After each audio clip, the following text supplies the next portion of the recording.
শুক্রবার আসবে, দুরূদ বেশি বেশি করে পাঠ করব।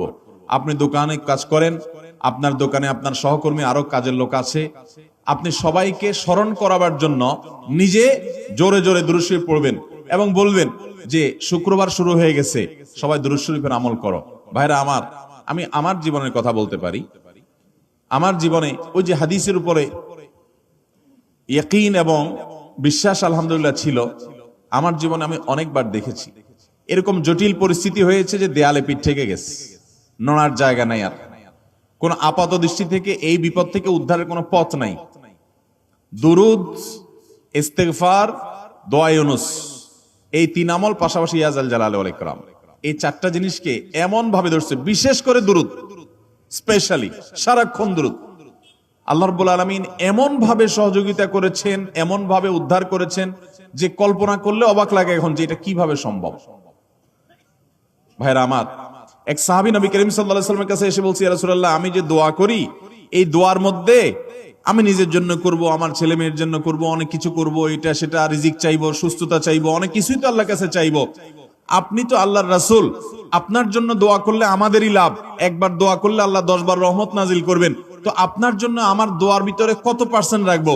সাহাবী বারবার বিভিন্ন পার্সেন্টেজ বলছিলেন যে 3 ভাগের 1 ভাগ আপনার জন্য রাখি ইয়া রাসূলুল্লাহ, অর্ধেক রাখি, আরো বেশি করে রাখি। তিনি যত বলছেন নবী করিম সাল্লাল্লাহু আলাইহি ওয়াসাল্লাম আরো বাড়ানোর জন্য তাকে উৎসাহ দিচ্ছিলেন। এক পর্যায়ে যখন তিনি বললেন, ইয়া রাসূলুল্লাহ, আমি আমার কোন দোয়ার সবটুকু যখন আপনার জন্য নিবেদন করব, আমি কোন একবার যখন দোয়া করব, দোয়া শুধু আপনার জন্যই করব যখন, অর্থাৎ পিওর দুরূদ যখন পড়বো, নিজের জন্য আর কিছু চাইবো না, শুধু আপনার জন্যই যদি চাই কোনোবার, তাহলে তখন নবী করিম সাল্লাল্লাহু আলাইহি ওয়াসাল্লাম বলেছেন, ইদান তুকফা হাম্মুক ওয়া তুগফার যামবুক, তাহলে তোমার সকল পেরেশানি থেকে উদ্ধারের জন্য এই দুরূদটাই যথেষ্ট হয়ে যাবে, এবং তোমার সকল গুনাহ মাফের জন্য এটা যথেষ্ট হয়ে যাবে। মোহতারাম হাজরিন, দুরুদের আমলটা এত সুন্দর আমল, কিন্তু আবার তাড়াহুড়া করে পড়বেন না, সাল্লাল্লাহু আলাইহি ওয়াসাল্লাম সাল্লাল্লাহু আলাইহি ওয়াসাল্লাম সাল্লাল্লাহু আলাইহি ওয়াসাল্লাম সাল্লাল্লাহু আলাইহি ওয়াসাল্লাম সংখ্যা বাড়ানোর জন্য হুলস্থুল করে পড়লেন না, মুহাব্বতের সাথে সাল্লাল্লাহু আলাইহি ওয়াসাল্লাম সাল্লাল্লাহু আলাইহি ওয়াসাল্লাম আল্লাহুম্মা সাল্লি আলা মুহাম্মদ, অর্থ বুঝে বুঝে আল্লাহুম্মা সাল্লি আলা মুহাম্মদ মানে কি, আল্লাহ আপনি মুহাম্মদের প্রতি শান্তি বর্ষণ করুন। আরে ভাই, মুহাম্মদ সাল্লাল্লাহু আলাইহি ওয়াসাল্লামের প্রতি আল্লাহ তাআলা শান্তি এমনি বর্ষণ করবে, আপনি আমি দোয়া করলেও করবে, না করলেও।